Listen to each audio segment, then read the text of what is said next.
एक नया नेता आया है, कहता है हम बदलाव कर देंगे, झूठ मूठ का पैसे दे करके माला पहनता है, हल्ला करता है। वो 100 साल पुरानी व्यवहार ये विधानसभा में बैठ के नेता कर रहे हैं।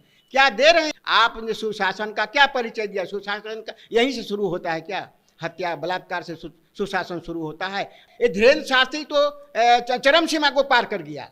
बाल फहराता है और कहता है कि जाति तोड़ो, और कहता है जाति तोड़ो, तो फिर ब्राह्मण कहां से आ गया? ब्राह्मण की बात क्यों करते हो? इस समाज को जो दुर्विचार में फैलाने का काम कर रहे हैं ये लोग। आप देख रहे हैं लाइव बिहार, मैं हूं आपके साथ असलम अब्बास। इस साल बिहार में चुनाव होने हैं और बिहार विधानमंडल के मानसून सत्र का समापन भी हो गया। अब सभी जनप्रतिनिधि चुनावी मैदान में होंगे, जनता के बीच में होंगे। जनता उनके भाग्य और किस्मत का फैसला करेगी, क्या चुनकर दोबारा आएंगे कि नहीं आएंगे। लेकिन जिस तरीके से इस बिहार विधानमंडल के मानसून सत्र में मर्यादाओं को लांघा गया, शब्दों का प्रयोग इस तरीके से किया गया कि आप सोच नहीं सकते। सत्ता पक्ष की बात हो या विपक्ष की बात हो, इसके अलावा बिहार में जनता के कल्याण और जनता की भलाई पर ना तो विपक्ष की तरफ से कोई खास बहस की गई, नहीं सत्ता पक्ष की तरफ से। और फिर चुनावी साल भी है। इस तरीके के कई मुद्दे हैं बिहार में जो इस बार खूब भुनाए जाएंगे, और इन्हीं मुद्दों पर आज हमारे साथ बातचीत करने के लिए अपना किसान पार्टी के कुशवाहा समाज में मजबूत पकड़ रखने वाले, लौह कुश समीकरण को बिहार में प्रभावित करने वाले जयलाल कुशवाहा जी हैं। सबसे पहले तो आपका बहुत बहुत स्वागत है हमारे चैनल में। आपका जी, मैं भी आपका स्वागत करता हूं। और चूंकि आपने जिन जिन बातों को रखा है बेबाक रूप से, तो जब सवाल नहीं जवाब ही आपने रख दिया है। ये सच्चाई है, नंगे आँखों से लोगों ने देखा कि बिहार विधानसभा कैसे चला, किन बातों की वहाँ शुरुआत हुई और क्या अंत हुआ। शुरुआत ही गलत था तो अंत कैसा होगा? अंत भी गलत हुआ। और तो और लोगों ने मर्यादा खो दिया। आज से 100 साल पहले जो जहाँ से समाज हमारा शुरू हुआ था, वहाँ जो गालियाँ दी जाती थी, वहाँ जो वातावरण था, वहाँ जो व्यवहार होता था, शारीरिक व्यवहार, बोली मुँह से व्यवहार, आँखों से व्यवहार, उंगली से व्यवहार, वो 100 साल पुरानी व्यवहार ये विधानसभा में बैठ के नेता कर रहे हैं। क्या दे रहे हैं ये देश को? क्या सिखा रहे हैं देश को? आने वाली पीढ़ी हमारा क्या मरे? जो बच्चे हमारे क्लास 6 में है, क्लास 7 में है, क्लास 8 में है, मेट्रिकुलेशन में है, वो क्या सीखेंगे इन तमाम नक्काल लोगों से, मदारी का खेला करने वाले लोगों से? ये सभी जालिम हैं। ये जालिम से देश का सुधार होना संभव नहीं है। और तो और मैं आपके चैनल से एक बात और कहना चाहता हूँ, दिल उभरता है, भावना से नहीं बोल रहा हूँ, मतलब वो भावनात्मक बात नहीं कर रहा हूँ, दिल से जो बातें हैं। वो एक नया नेता आया है, कहता है हम बदलाव कर देंगे, झूठ मूठ का पैसे दे करके माला पहनता है, हल्ला करता है, हाथ चिलकाता है, बदलाव कर दूंगा, बदलाव कर दूंगा, नाको दम कर दूंगा। बताइए इससे जनता क्या समझेगी? किसी भी नीतिगत फैसला पर, नीति की लड़ाई पर, नीतिगत सवाल के निर्माण के लिए जब बातें होती है तो हमारा आने वाला जनरेशन समझेगा कि अमुक नीति हमसे छूटा हुआ, अमुक नीति पर चलेंगे, उसका निर्माण करेंगे। ये राजनीति का पहलू होता है। उसकी कोई बात नहीं करता, सीधे बदलाव की बात करता, सीधे सत्ता में आने की बात करता, पैसा देने की बात करता। ये सब गंदी बात चल रही है। इससे हम लोग जो किसान वर्ग है बहुत दुखी है।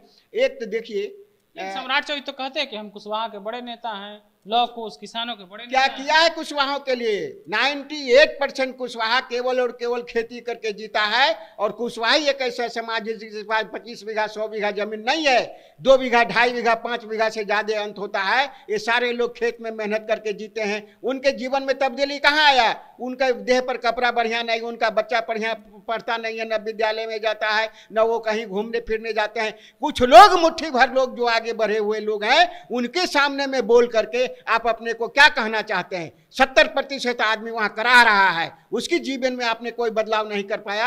आप क्या कुशवाहा का नेता है? कुशवाहा का जो कंसेप्ट है, कुशवाहा की जो जीवन है, उसके जीवन शैली को बदलने के लिए कौन सा अभियान आपने छोड़ा? कौन सा क्रांति वाली बात बोली है? बात भी नहीं बोला है आपने। तो आपको लगता है कि सम्राट चौधरी समाज में अब जिस तरीके से एक पैरामीटर सेट कर रहे हैं, लोगों के आने वाले जो भविष्य है राजनीति में खास करके, एक गलत छवि बन रही है?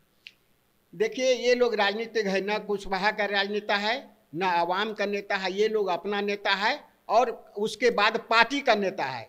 पार्टी जो कहेगा वही करेगा। पार्टी का कंसेप्ट है, उसके पार्टी का क्या कंसेप्ट है कि ब्राह्मणवाद को कायम रखने के लिए हिंदू हिंदू हिंदू हिंदू हिंदू हिंदू एक हो जाओ, हिंदू जाति में नहीं बटो, ये स्लोगन उसका चल रहा है। केवल उसका ही नहीं, भागवत मोहन भागवत से शुरू करिए, वो जो प्रवचन करते हैं, जो स्वर्ग पहुंचाने का प्रवचन करते हैं सैकड़ों की संख्या में, सारे लोग यही बोल रहे हैं। धीरेन्द्र शास्त्री के साथ साथ और कई शास्त्री हैं। ये धीरेन्द्र शास्त्री तो चरम सीमा को पार कर गया, बाल फहराता है और कहता है कि जाति तोड़ो, और कहता है जाति तोड़ो, तो फिर ब्राह्मण कहां से आ गया? ब्राह्मण की बात क्यों करते हो? ये समाज को जो दुर्विचार में फैलाने का काम कर रहे हैं ये लोग प्रचारक नहीं है, ये समाज के सेवक नहीं है, ये लोग हमारा आदमी नहीं है, ये लोग केवल और केवल अपना आदमी है और अपने को स्थापित करने के लिए झूठी बात आवाम को समझाने का काम करते हैं। नीतीश कुमार तो बोल रहे हैं कि हम तो किसान के लिए, लौ कुश के लिए, सबके लिए बहुत काम कर रहे हैं, क्या इस बार फिर मौका नहीं? बहुत कष्ट किया। त्रिवेणी संगम, आपको त्रिवेणी जो संगम बना था यादव, कोयरी और कुर्मी का, आज तीसरा पुष्ट हमारा, पहले पुष्ट ने बनाया था, वो खप गए। उन्होंने सिद्धांत दिया था कि बड़ी आबादी है और ये देश के निर्माण में, खेती के निर्माण में, उत्पादन में सबसे आगे रहता है, समझदार है, सबों के लिए काम करता है, इसलिए इसका सरकार होनी चाहिए। तो पहले यादव की सरकार बनी, बढ़िया अच्छा चला, जो उन्होंने कर पाया, छोटे लोगों को बोली मुंह में देने का काम किया, ये सर्वविदित हो गया, तो ये चल रहा है। उसके बाद उसी में उलट फेर करके, ये अति पिछड़ा करके ये सत्ता में आए, तो सत्ता में आए। अब अभी ये लगातार तीसरी बार मुख्यमंत्री तीसरी बार है ना, तीसरी बार मुख्यमंत्री है। अब तो बारी आनी चाहिए कुशवाहा की, और कुशवाहा जो बड़े भाई का रोल निभाया, आपको सम्मान दिया, अब तो कम से कम कुशवाहा के लिए जो, लेकिन कुशवाहा को लतियाने का काम, लथार मारने का काम लगातार नीतीश कुमार जी करते चले आ रहे हैं। यही कारण है कि मजबूत संगठन को लव कुश का नहीं बन सका, इसलिए कि वो इतने प्रभावित हैं अपने स्वार्थ में, अपने स्वार्थ को छोड़ करके किसी का भला वो करना नहीं चाहते। यही तो सच्चाई है। क्या जनता इस बार नीतीश कुमार को मौका नहीं देगी? हमको तो नहीं लगता है सर, काहे उनका सारा कलई खुल गया है, सारी बात को लोग जान गए हैं। अब कोई नीतीश नहीं चलेगा, अब चलेगा जो देश पर राज करेगा, जो किसान की बात करेगा, वही देश पर राज करेगा। जब तक न होगी किसान की सरकार, किसान को बेहतर दिन का करना होगा इंतजार। इस बात के लिए जनता आज तैयार है, और किसान का जो तकलीफ है, उस तकलीफ पर सरकार बननी चाहिए, उस तकलीफ पर हमारा नेता चुना जाना चाहिए, ये हम लोगों का संकल्प है। आप बोल रहे हैं कि नीतीश कुमार की सरकार नहीं है, दूसरी तरफ लॉ एंड ऑर्डर पर चिराग पासवान भी सवाल उठा रहे हैं, लगातार बोल रहे हैं कि हम ऐसी सरकार का समर्थन कर रहे हैं जिसके सुशासन में लॉ एंड ऑर्डर पूरी तरीके से बेलगाम है, अपराधी जहां मना रहा वहां कोई भी घटना को अंजाम दे रहे हैं। बहुत अच्छा चिराग पासवान जी बोले हैं, सच्चाई बोले हैं। अब बताइए, हर 2 दिन पर हर दिन हत्याएं हो रही है और हत्यारा पकड़ा नहीं जा रहा है, इसके पीछे क्या कारण है? आप हत्यारा को खुलेआम छूट दिए हुए, बेलगाम किए हुए हैं, वो आपके वोट का इंतजाम करेगा, यही तो बात है। नहीं तो एक बार जब इस प्रशासन तैयार हो जाएगा हत्यारा को पकड़ने के लिए, उसको दंड देने के लिए, भय से पूरा बिहार ठीक हो जाएगा, एक दिन में ठीक हो जाएगा। लेकिन लगातार ये पिछले 20-25 दिनों से लगातार हत्याएं हो रही है, चोरी डकैती हो रही है, ये क्या मतलब है? आप कैसी सरकार चलाना चाहते हैं? आपने सुशासन का क्या परिचय दिया? सुशासन का यहीं से शुरू होता है क्या? हत्या बलात्कार से सुशासन शुरू होता है, और भ्रष्टाचार से सुशासन। कोई भी कार्यालय में जाइए, ये जो सीओ है, जो जमीन का दाखिल खारिज करते हैं, बिना 50,000 रुपया ले दाखिल खारिज नहीं करता है, क्या सुशासन है आपका? एक थाना दरोगा गरीब की बात नहीं सुनता है, जो पैसे वाले हैं उसकी बात सुनता है, क्या सुशासन है आपका? और बगैर कोई न्यायालय हो या कुछ भी हो, बगैर पैसे का कहीं कोई बात नहीं होता है।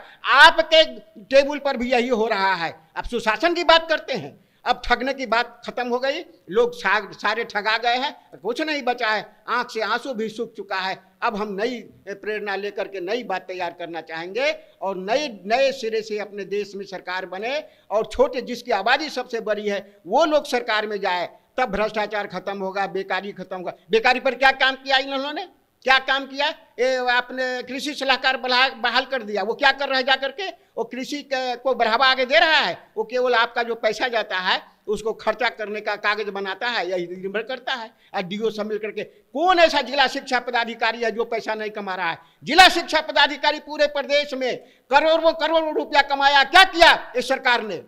और जिला कृषि पदाधिकारी, ये सारा सब्सिडी का जितना स्कीम जाता है, जितना योजना जाता है, सारा स्कीम जो सब्सिडी का योजना है, सारा पैसा जिला कृषि पदाधिकारी खा जाता है। क्या कर रहे हैं बैठ कर नीतीश कुमार जी दिल्ली में, पटना में?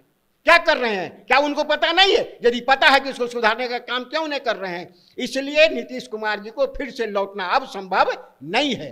बिल्कुल, तो अब फिर से नीतीश कुमार की वापसी मुमकिन नहीं है, ऐसा जयलाल कुशवाहा जी का कहना है। इनका साफ साफ कहना है कि इनके शासनकाल में आम तो आम, खास भी परेशान है। किसानों के लिए, मजदूरों के लिए इन्होंने कुछ नहीं किया है। अब इनकी इस बार विदाई तय है। फिलहाल आप देखना होगा क्या कुछ इस चुनावी साल में परिणाम आता है, क्या कुछ रिजल्ट आता है। आप अपनी राय और कमेंट हमें ज़रूर पहुँचाइएगा। आपका बहुत बहुत शुक्रिया।